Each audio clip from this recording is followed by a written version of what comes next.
many soldiers died in the Civil War for Perry County? It's not on here. Take a guess. Somebody take a guess. No Historical Society members. What? 3,000. No, from Perry County. 58. 58. 75,000. 75. 150. The answer is Tony Coy. How many? I have no idea. Well, you're the guy who wrote it up. I know, but I don't have it in my head. It's a little bit over 100, like 104. And if you look at, and Tony wrote it up, he's got a book on it. And if you look at where they came from, a few were from Tell City, some from Hamilton, but the heavy majority of the soldiers who died in the Civil War came from Tomasport, Rome, Derby, Mount Pleasant, in that area. They, of course, that area was settled heavily. You know, like I say, everybody had 10 kids, and those kids went off to war. Most of them died of disease, not from battle wounds.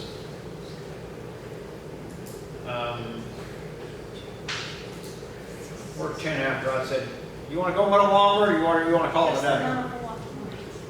How many questions do we have left? Well,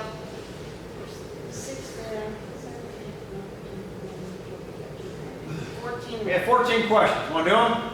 I'll try to, I'll put these stories I've got. Okay. What company was originally in the old Parker Hannafin Commercial Filters Building? Cutter Boats. Yes. Cutter Boats. I did find where there was a fund drive in Tell City, people collecting money to build a building down there to attract an industry. And it had a list of all the people that had given. Some people gave $5 or $10, and they built the building. And they came Cutter Boats. Next. What Tell City, oh, this is a good one. What Tell City resident was the highest decorated soldier from the state of Indiana?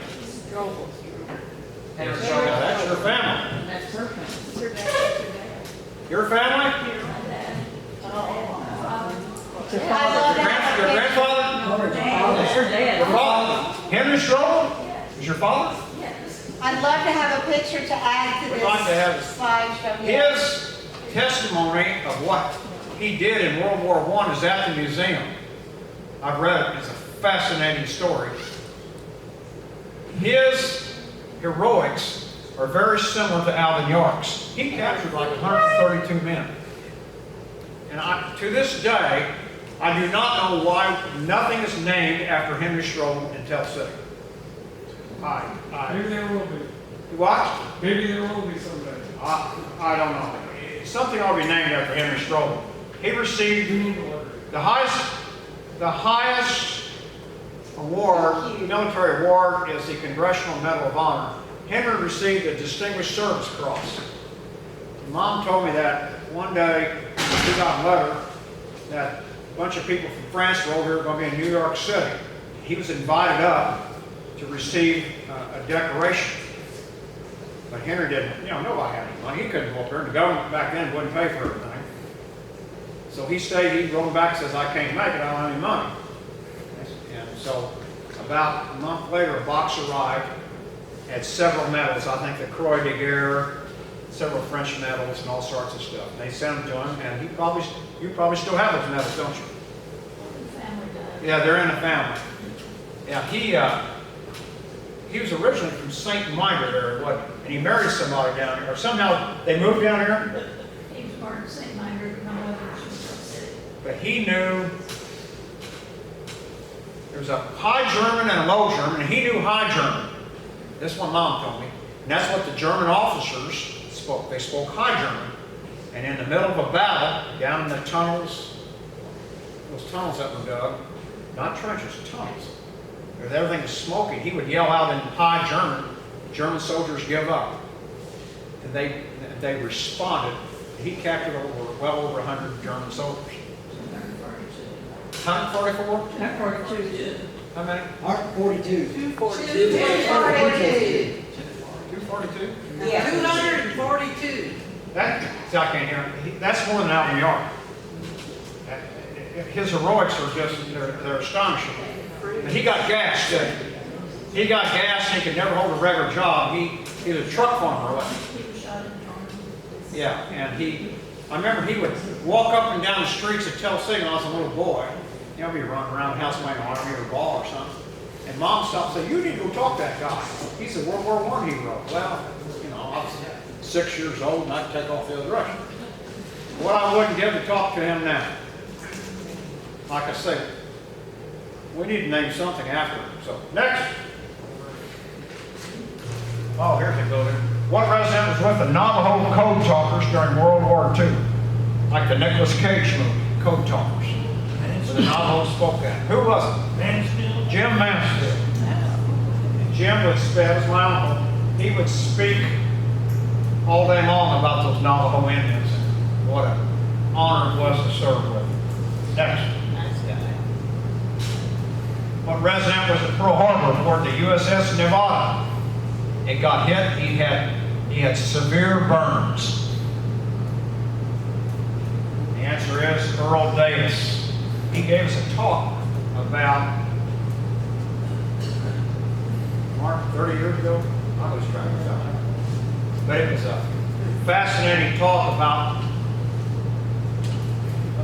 when he was on a ship. And I think the Nevada, he tried to get out and eventually grounded at the mouth of the harbor. He jumped off, got burned real bad. He said, fortunately, the doctor that worked on him was from UCLA and did advanced studies in burn treatment. And he came out in pretty good shape, went back into stayed in the Navy and served out the war. He was quite a character. His testimony was quite a character. It was astonishing. Also, anybody remember Dr. Gilbert, the radiologist? Yes. He was at Pearl Harbor too. I didn't get an honor. I didn't have an honor. Dr. Gilbert, and he was an old man.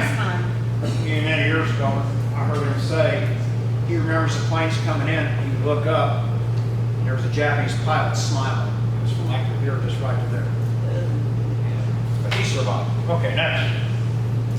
What resident bailed out of B-17 was held prisoner for 2 years in Germany? Victor Kress is correct. Yeah, Victor Kress.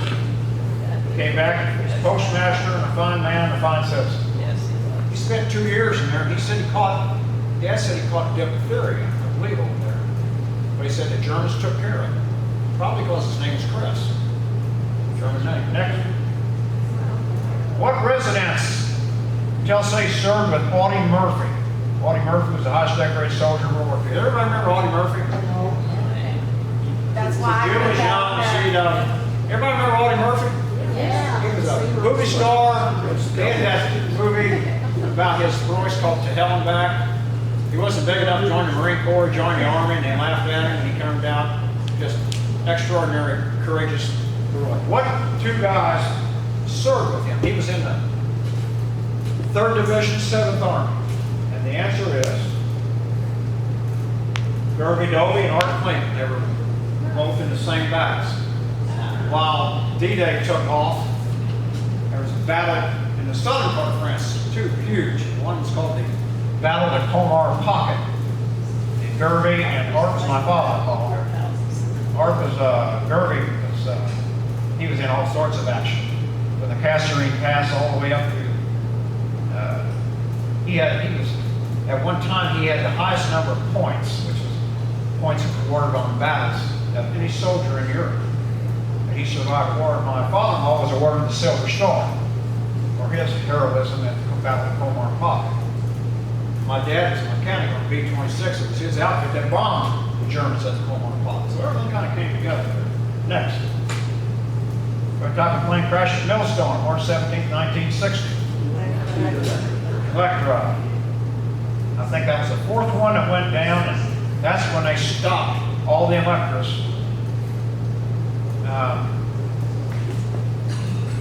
Why did it crash? What? He said with the ice right away. Blinded vibrations. No, I found it. Well, Mark talked about it. They studied it and it rose on. That's what Mark said. Yeah, that's what Mark said. It was behind schedule. To make up time, the plane was flying faster and the wings started oscillating. And I sat on a plane one time with aeronautical engineer, and he explained to me that when they start moving like this, he said the metal got fatigued. And you know, when you bend metal so long, it cracks, and the wing fell off. I found There it were the several. ice. You what? I found it the ice off the wing up at Turner Bridge. I find scrolling. Sitting right next to the tree. They're still finding parts up there of that thing. Like something shiny and reached over and went like that, and then pulled out a big tooth. Yeah, there's still parts coming to the surface. It hit the ground opened up, and the ground swallowed it. And parts are still coming up. I've never seen it. Gary Goby found all kinds of stuff on Hill Mine because that's where it is. It was, next. No, that's just a picture of the one. Okay, the famous Plank Road. Where did it start and where did it finish? Everybody's heard of the Plank Road, right? The Plank Road. And the Plank Road's very, before you had gravel and blacktop, and you had roads and things got muddy, potholes, so they started building roads out of planks. Wood was plentiful. They'd have planks back and forth. Plank Road started in County, went down through Tell City. He was supposed to go to Troy. They got to Windy Creek, and it was too big, and it stopped. And it came down the old River Road. And if you go down there and you, where 9th Street is, and go into the alley, you'll see some homes that seem to be facing the alley. That's because that's where the Plank Road was. That's why some of those roads face that.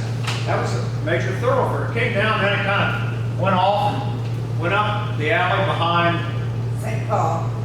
what? Right behind St. Paul and Fisher's Furniture. Well, it was the one what I was searching for here was behind Behind the boat. where the post office is now. It's behind the planing mill.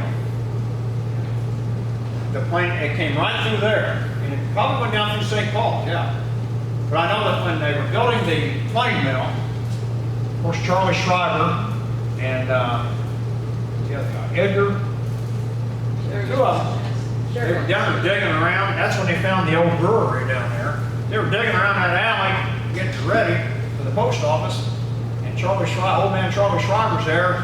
They were standing there looking. And those, because they were looking for some of the old planks. And these construction guys knew that, man, if they found some planks, they'll shut us down for a little while. We can't have that.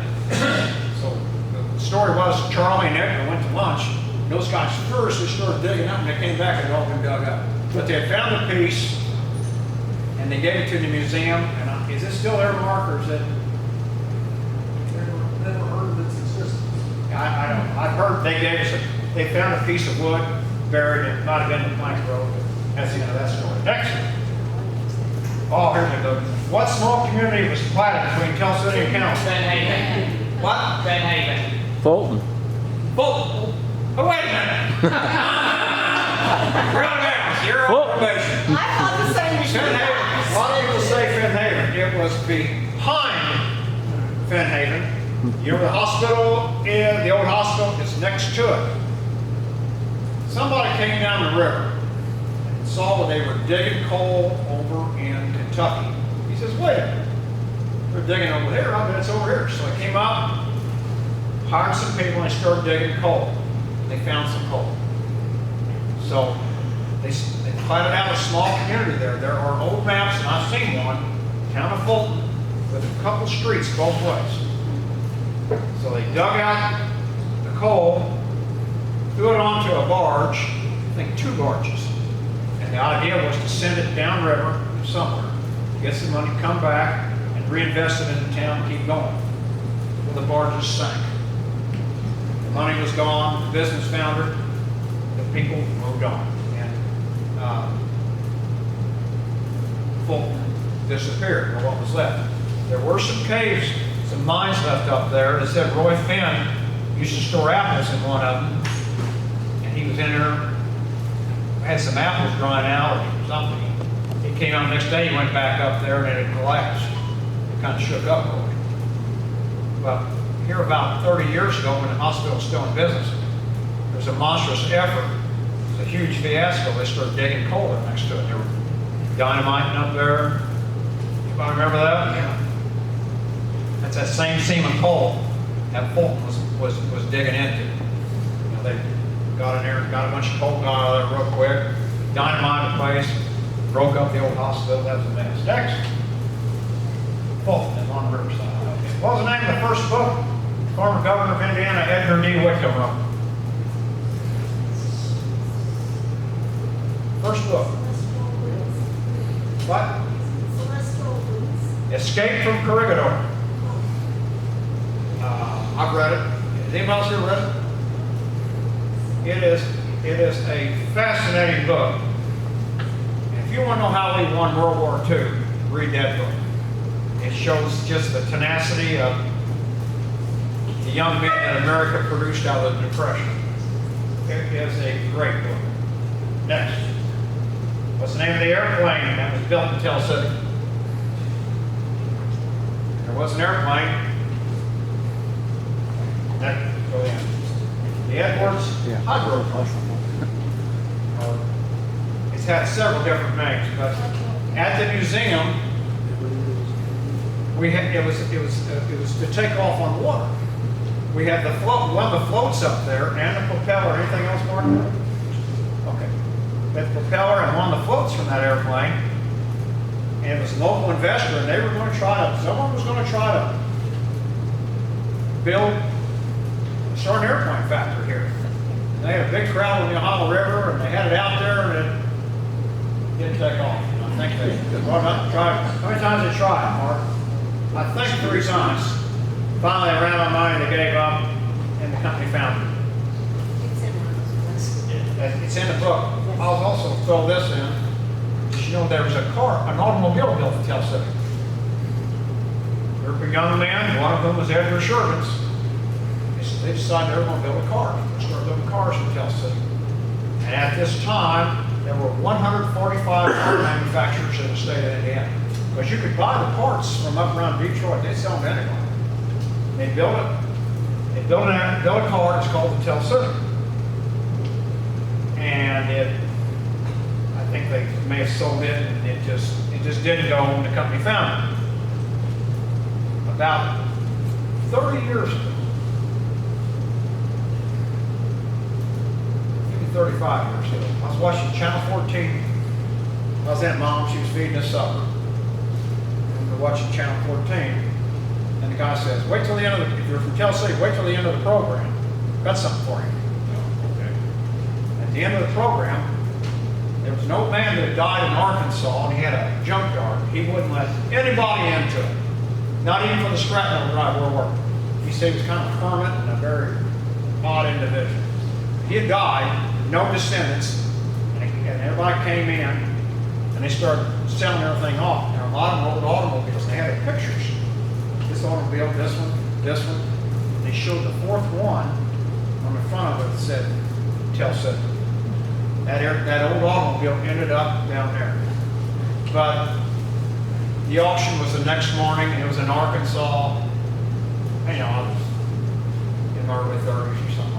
I just couldn't get down there. If then later on, I got Mike Doby or Carmen Leishman or somebody say, let's go down and get it. Bring it back. So it got sold at the scrap. And I was hoping ever since then that someone would contact the city of Tell City and say, hey, I got this Tell City car, you know anything about it? We would have bought it. I'm sure the Historical Society would have bought it. But we never heard anything. I'm sure it got scrapped and melted. It's gone. Next. What Tell City resident owned a ferry in County? Somebody knows that. Earl Bettinger is correct. One more, and the last one is. What came as a popular place to visit was destroyed when New 237 was built? I didn't know. I didn't know. That's an extra added one on. Yeah, Joey had that one on. Anybody heard of it? Okay, hit it. Well, okay. I don't know where it is. Sulphur Springs. It's not that. It just got destroyed? Yeah, they built that highway. It's still there. Where's it at, Mark? Yeah. Right there, the bridge, Top of it. I'm trying to think, On that hill, Steve 237 lines around? right behind his house, I was out there. Behind whose house? It's, they got an old semi part of those semis wrecked. You're going on, Cemetery Road, County, Okay, over to Echo Lake, go that road there. all right. Goes across 237, there's an old semi, they're tearing it apart, right behind that building. I know, when they built 237, they ran all kinds of coal mines and everything. The place was shot full of, they got all kinds of coal. What's it? It's right there where you go up, it's 37 off Paulsville Bridge, and go straight up, and get almost to the top of the hill. Yeah, Okay, there's an overpass right there. Yeah. It's right there. it's near the overpass on 237. Okay, that's it. We're out of time, and we're gonna have